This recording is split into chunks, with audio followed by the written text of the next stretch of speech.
So I'm Anthony Palladino, global lead for AWS Builtin competency. Hi, this is Kish Wiam. I'm a solution architect focused on building the solutions. So what is AWS Builtin? I'll just give a brief overview before we kind of get into the slides. But Builtin is really designed to be a way to lift the operational burden off a customer's shoulders when they're deploying first-party software and partner third-party software. So just a way to simplify for our customers. So if I ask for a show of hands, which I won't, but I was going to say, how many of you have extra time, resources, and skill? Probably not many. And often, that's really the reason why you're in cloud in the first place, right? Because cloud, in and of itself, drives efficiency for our customers.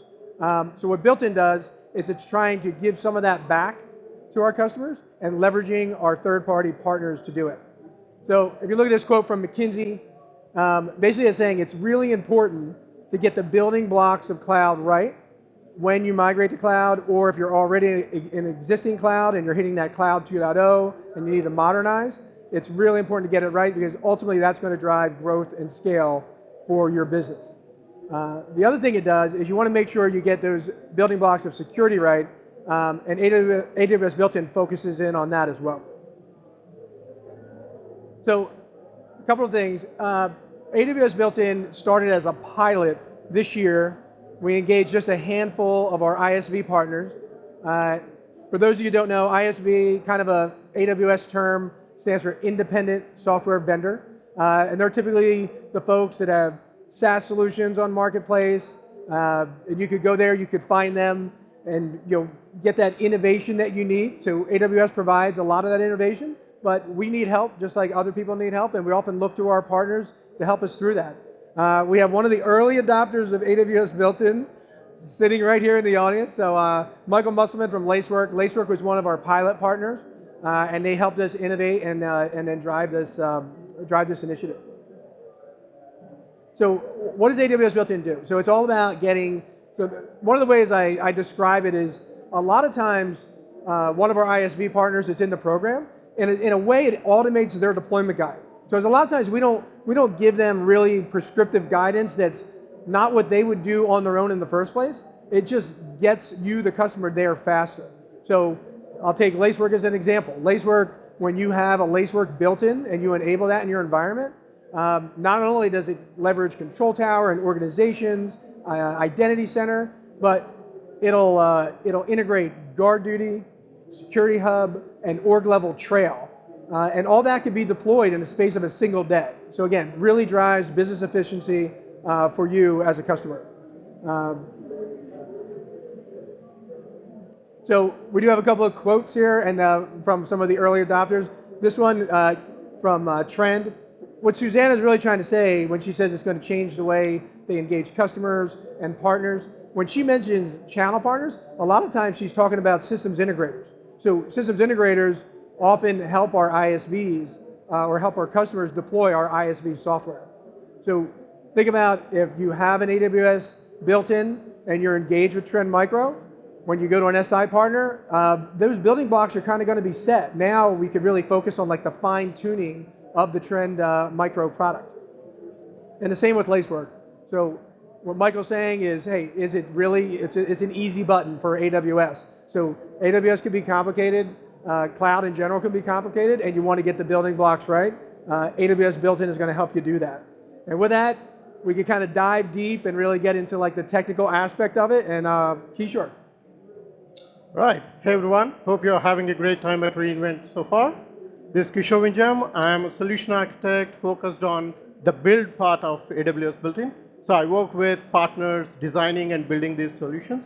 So if you are a techie like me wondering about how these solutions are built and what mechanisms are in place to ensure the quality of these solutions are maintained, I'm going to talk about it in the next 5 minutes. I understand 5 minutes is too little for a conversation like this. So we are at booth number 314. Feel free to stop by if you have any questions or would like to talk about your particular use cases. Me and Anthony will be available there and happy to talk about in detail.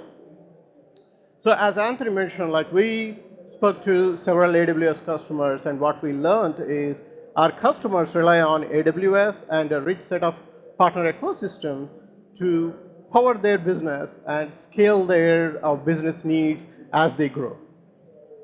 So for that, like these AWS partners, they rely on the foundational services, the insights that are provided by the foundational services, like trails from AWS CloudTrail or metrics from CloudWatch or findings from the Guard Duty and so on, so on, right? So having for the customers who choose these third-party tools, they want to assure like the tools that they are picking are well integrated with AWS services and also they are cost optimized and they scale with their business needs.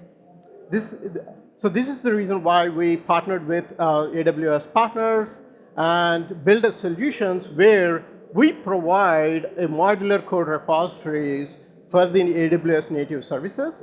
So for partners use the AWS native services, the modular code we provide to enable these services, and partners configure their additional integrations on top of it, right? So they bundle these together. Like for partners, they don't need to stay on top of what AWS is iterating on as the service grows. That is a control that's managed by AWS, and partners can leverage what is being built by AWS, and it has a identical deployment of native services across the platform. So once a partner build these solutions together, like with native services and the partner configuration, they submit the code and we go through an automatic validation process, right? So I will talk in detail about this validation process, but what we look for here is a group of automated and a lightweight manual processes to make sure the code that not only while building phase, like the ongoing check-ins that comes into the code is verified, deployed, and validated. And then we publish it to the targets that customers would consume from. So when we qualify or identify a solution integration with partners, so we create a GitHub repository with a sample repositories, like a common baseline templates for the partner. So this includes some of these common templates that's being used. And then we also dedicate a multi-account environment for the customers, right? So this particular solution will be leveraging this environment that we assign to validate as an ongoing process.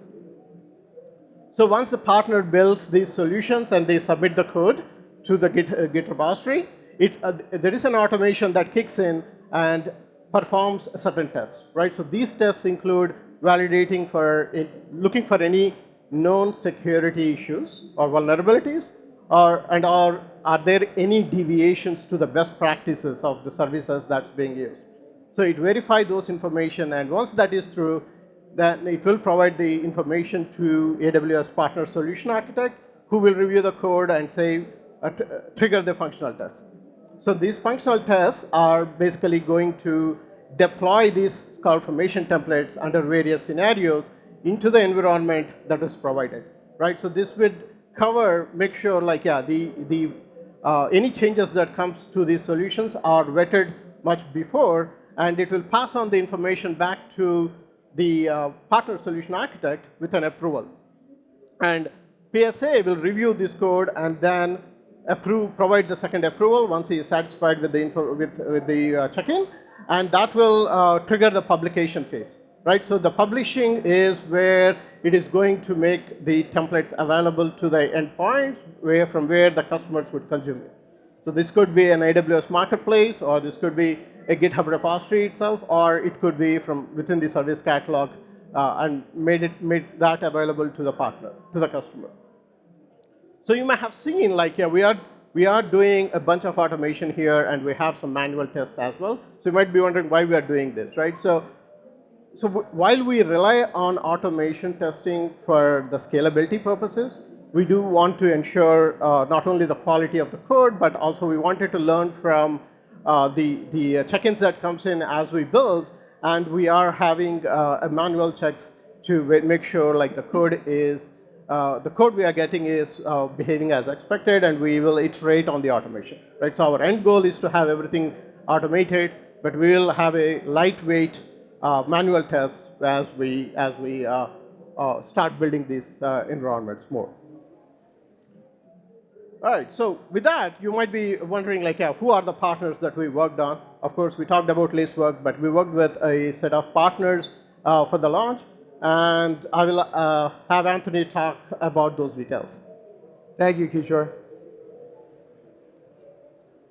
So these are our built-in partners. They all participated in the 2023 pilot. We started working with them back in Q1, and they were the first ones to complete the co-build.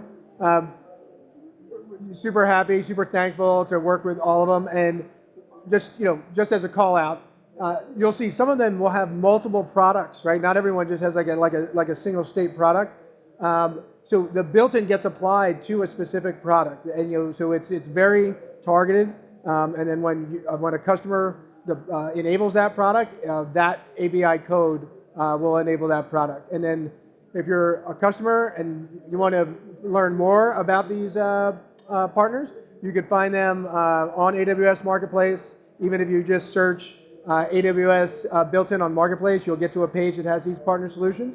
And if you're a partner that wants to learn more about actually joining the program, in that case, you can just contact and reach out to your PDM, and your PDM will help you kind of navigate that.